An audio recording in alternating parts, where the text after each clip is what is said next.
ముందెళ్ళాలి, టైంకి చేరుకోవాలి. ఖచ్చితంగా కార్యక్రమం దేశం మొత్తం నివ్వెరపోయే విధంగా లక్షలాది మందితోని మన పార్టీ పని అయిపోయిందని మాట్లాడే సన్నాసుల నోర్లు మూతబడే విధంగా అద్భుతంగా కార్యక్రమాన్ని విజయవంతం చేసుకుందాం. ప్రతి నియోజకవర్గానికి పార్టీ నుంచి, రాష్ట్ర పార్టీ నుంచి మీకు పరిశీలకులు వస్తారు, సమన్వయకర్తలు వస్తారు.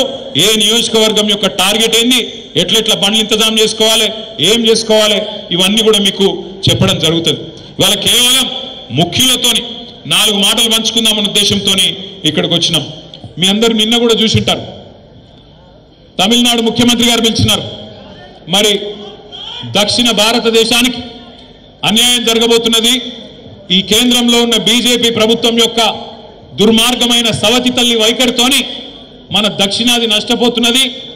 జనాభా నియంత్రణ పాటించిన పాపానికి 1971లో ఆ రోజు అప్పుడున్న కాంగ్రెస్ ప్రభుత్వం కేంద్రంలో వాళ్ళే చెప్పిండ్రు, హమ్ దో హమారే దో అని నినాదం ఉండేది.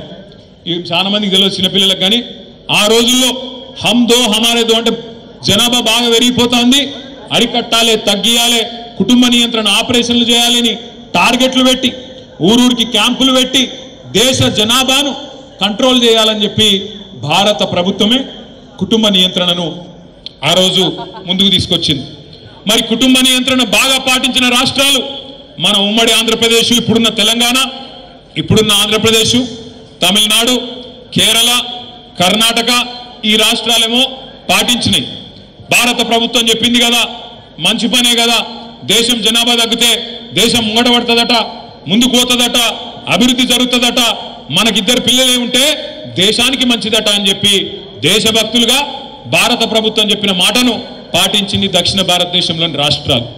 కేవలం దక్షిణ రాష్ట్రాలే కాకుండా ఇంకా కొన్ని ప్రగతిశీల రాష్ట్రాలు కూడా, ఒరిస్సా కావచ్చు, పంజాబ్ కావచ్చు, ఇంకా కొన్ని రాష్ట్రాలు కూడా, పశ్చిమ బెంగాల్ కావచ్చు, పాటించినాయి.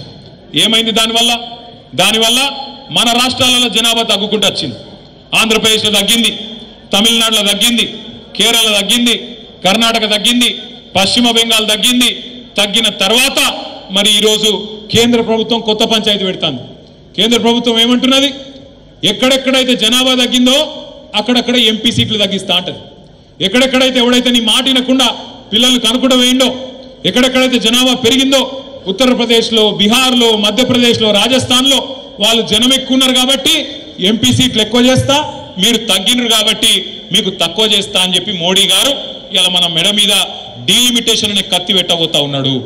అందుకే సమిష్టిగా కొట్లాడాలి. ఎందుకంటే వాళ్ళకి ఎరికే బీజేపీ వాళ్ళకు తెలంగాణలో వాళ్ళకు నూకలు తెల్లయి. ఏదో ఒక ఎలక్షన్ గెలిచిర్రు మొన్న, అడిమారి గుడి దెబ్బల ఊరూరికి రేషన్ బియ్యం పంచి తలంబ్రాలని దానికి ఒక కథ పెట్టి, నేను చెప్పేది కరెక్టా కదా? మీరేమైనా నిజంగా వచ్చినాయి అనుకుంటున్నారా? అయోధ్యకి అయోధ్య లేదు, ఏం లేదు. అయోధ్యలోనే వీళ్ళ మోసం పసిగట్టిరు. అయోధ్య ఎక్కడైతే రాముల వారి గుడి కట్టినరో అక్కడి ప్రజలే వీళ్ళు మోసగాలని గుర్తించి అక్కడనే వీళ్ళని ఓడగొట్టి ఇంటికి పంపించారు బీజేపీ వాళ్ళని. కానీ వీళ్ళు తలంబ్రాలు తెచ్చి అందులో మనకు కూడా సెంటిమెంట్ ఊసిరు, మనోళ్ళకు కూడా ఊసిరు. నేను ఒక 2-3 సర్పంచులు మా వాళ్ళు అడిగారు సిరిసిల్లలో, అన్నా మరి ఏం చేయాలి, ఏం చేసి సురేంద్రబాబు ఏం చేద్దామంటే మరి దేవుని గంది అని, సరే చెయ్యి కాంతి అని అంటే మరి ఎక్కడో అక్కడ ఊరేగింపులు తీసిరు మనోళ్ళే.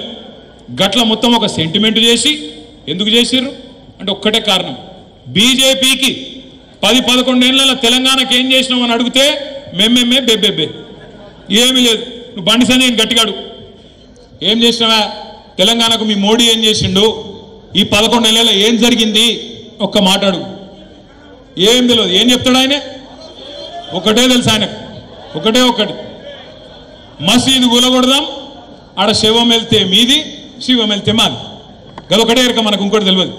ఇంకోటి ఏం చెప్తాడు, అన్నా ఇవాళ ఏం వారమే, రేపేం వారమే, ఎల్లుండేం వారమే, ఇది తప్ప ఓ బడి తెచ్చింది లేదు, పోని మా కమలాకరణ లెక్క ఒక గుడి కట్టింది లేదు. తిరుమల తిరుపతి దేవస్థానం అద్భుతంగా వెంకటేశ్వర స్వామి గుడి కూడా కరీంనగర్లో మళ్ళా కమలాకరణం ఉనుకుంటేనే అయింది తప్ప ఏ బీజేపీ కూడా ఏం చేయలేదు. గుడి కట్టినా, బడి కట్టినా, కరీంనగర్కు మెడికల్ కాలేజీ తెచ్చినా, కరీంనగర్ను స్మార్ట్ సిటీగా అద్భుతంగా అభివృద్ధి చేసిన ఉమ్మడి కరీంనగర్ జిల్లాకు కాళేశ్వరం నీళ్లు తీసుకొచ్చి టైలెండ్ గ్రామాలు హుజురాబాద్ కావచ్చు, హుస్నాబాద్లో కావచ్చు, పెద్దపల్లిలో కావచ్చు, చొప్పదండిలో కావచ్చు, చివరి గ్రామాలకు నీళ్ళు ఇచ్చిన, మరి అటు అప్పర్ మానేరు నుంచి కింద గోదావరి దాకా మంత్రి నియోజకవర్గంలో మానేరు నదిని ఒక సజీవ జలదృశ్యంగా మార్చిన అదేవిధంగా రివర్స్ పంపింగ్ ద్వారా కోరుట్ల జగిత్యాల నియోజకవర్గాలకు కూడా చొప్పదండి నియోజకవర్గానికి కూడా ఆ ఎస్ఆర్ఎస్పి వరద కాలువను కూడా పూర్తి స్థాయిలో ఒక రిజర్వాయర్ గా మార్చిన ఆ ఘనత ఎవలది కేసీఆర్. మొత్తం ఉమ్మడి కరీంనగర్ జిల్లాని సస్యశ్యామలం చేసి జగిత్యాల జిల్లా చేసి పెద్దపల్లి జిల్లా చేసి రాజన్న సిరిసిల్ల జిల్లా చేసి జిల్లాకు ఒక మెడికల్ కాలేజీ పెట్టి జిల్లాకు ఒక నర్సింగ్ కాలేజీ పెట్టి 280 ఉన్న గురుకుల పాఠశాలలను 1022 గురుకుల పాఠశాలలు చేసి 1,00,000 మంది ఉండే విద్యార్థులను 6 లక్షల మంది గురుకుల విద్యార్థులకు ఒక్కొక్క విద్యార్థి మీద 1,20,000 రూపాయలు ఖర్చు పెట్టి పిల్లలకు గాని పెద్దలకు గాని అందరికీ అన్ని చేసిన నాయకుడు కేసీఆర్. 10 ఏళ్ళు బ్రహ్మాండంగా కడుపుల సల్ల కదలకుండా ఎక్కడ కూర్చున్న వాళ్ళకి అక్కడ ఫోన్ల బ్రహ్మాండంగా మెసేజ్లు పడుతున్నాయి. యాసంగి నాటేసే టైం వచ్చిందంటే, వానకాలం నాటేసే టైం వచ్చిందంటే మీ ఫోన్లో ఏం సౌండ్ వస్తుండే? టింగు టింగు అంటుండేనా? ఇప్పుడు టింగు లేదు, బొంగు లేదు. ఉందా? వాడు కొత్తది కనిపెట్టిండు. టింగు టింగ్ అంటే కేసీఆర్, అది కొత్తది అంటే టకీ టకీ అట. టకీ లేదు, పికీ లేదు. యాడుంది టకీ టకీ? ఒక్క దగ్గర ఉంది టకీ టకీ, ఒక్క దగ్గర ఉంది. ఢిల్లీలో మాత్రం టకీ టకీ టకీ పడుతున్నాయి పైసలు. రాహుల్ గాంధీ ఖాతాలా, ప్రియాంక గాంధీ ఖాతాలా ఆడ మాత్రం పడుతున్నాయి. ఎందుకంటే ఆడ పైసలు లేకపోతే పదవి ఉంటుందా? ఊస్టింగే. కాబట్టి పైసలు అక్కడ పడుతున్నాయి, ఇక సంపుడు మాత్రం ఇక్కడ చంపుతా ఉన్నారు. వాస్తవం ఏంది అంటే ఇవాళ తెలంగాణ ప్రజలు ఏ ఊరికి పోయినా ఏ మనిషిని ఒక్కసారి ముట్టుకున్నా అన్నా ఇంకెన్ని రోజులు భరించాలనే, ఇది జల్ది కేసీఆర్ తెచ్చుకుంటే బాగుండదు కదనే అనే మాట మాట్లాడుతున్నారు. కానీ ఒకటి మాత్రం వాస్తవం, ఒక ఓటుకు శిక్ష 5 ఏళ్ళు, ఒక తప్పు చేస్తే 5 ఏళ్ళు బాధపడే పరిస్థితి. ఏం చేయలేం. ప్రజాస్వామ్య దేశం. ఒక ఓటు 5 ఏళ్లకు మనకు శిక్ష వేస్తుంది. తప్పుడు పాలకులను ఎన్నుకుంటే, తప్పుడు వ్యక్తులను